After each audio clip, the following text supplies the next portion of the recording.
Ok, salut à tous. Alors aujourd'hui je vais essayer de vous expliquer une petite technique sympa. Donc comment transformer une carte à vue juste devant le spectateur. Alors je vous montre ça tout de suite. Donc d'abord je prends une carte. Voilà, donc j'ai 6 de pique. Je vous le montre. Et hop, il se transforme. Voilà. Ok, alors du coup on passe aux explications. Donc comment j'ai fait ça? Alors d'abord j'avais le jeu en main gauche, comme ceci. Ce que j'ai fait c'est que j'ai pris une carte.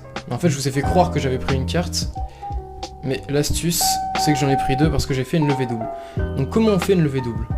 Alors, moi ce que je fais, c'est que je prends mon petit doigt ici, et j'attrape deux cartes que je retourne comme ça.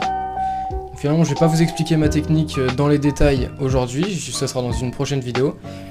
Et si vous n'êtes pas à l'aise avec cette technique-là, ce que vous pouvez faire, c'est tenir le jeu en main gauche, et venir attraper deux cartes en fait comme ça, sans que la personne en face le voie, et vous gardez le break avec votre petit doigt, comme ça.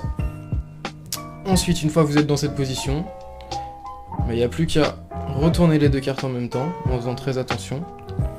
Et là, vous êtes prêt pour faire la transformation de carte que je vous ai montré. Alors, donc une fois que vous êtes dans cette position, donc finalement, j'ai le 6 de pique et le roi de carreau qui est juste derrière, puisque j'ai fait une levée double. Donc je vous remontre ma technique, comme ça. Et ce que vous pouvez faire, c'est prendre le jeu dans la main gauche et venir attraper en fait les deux dernières cartes du jeu. Donc là vous avez les deux cartes qui sont ici, vous gardez le break à ce niveau là, vous tournez les deux cartes en même temps et vous êtes prêt. Du coup, une fois qu'on est dans cette position là, donc avec l'index ici, le majeur ici, le pouce ici, donc comme ça on peut bouger la carte dans tous les sens. Donc j'ai la carte comme ça. Ce que je vais faire, c'est que je vais venir avec ma main droite et je vais attraper la carte de cette façon-là.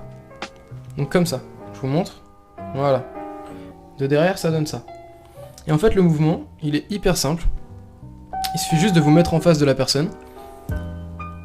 Et il faut faire un mouvement très rapide.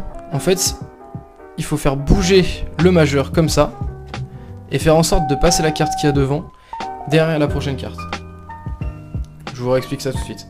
Alors, on se retrouve avec deux cartes collées de cette façon. On est dans cette position-là, comme ça. Et là, c'est simplement le majeur qui va tourner de cette façon. Et qui va faire défiler la carte en fait derrière l'autre. Je vous remontre ça parce que c'est vrai que c'est assez compliqué comme mouvement. On est comme ça. Et là c'est le majeur qui glisse en fait, et le pouce qui peut pousser la carte en même temps. Et le majeur il est là, il glisse. Et on fait passer la carte devant. Du coup c'est vrai qu'il faut le faire pile en face du spectateur, sinon si le spectateur est sur les côtés, il va voir direct la carte qu'on a essayé de changer. Ensuite quand je suis dans cette position là, c'est très simple, j'ai toujours mon jeu en main gauche, et ce que je fais c'est que je rapproche rapidement la carte comme ça, le spectateur qui est en face voit rien du tout. J'attrape avec mon pouce et je pose la carte. Voilà, donc c'est un des premiers tours assez compliqués à réaliser. J'espère quand même que ça vous aura plu et sur ce, je vous dis à la prochaine. Allez, bye.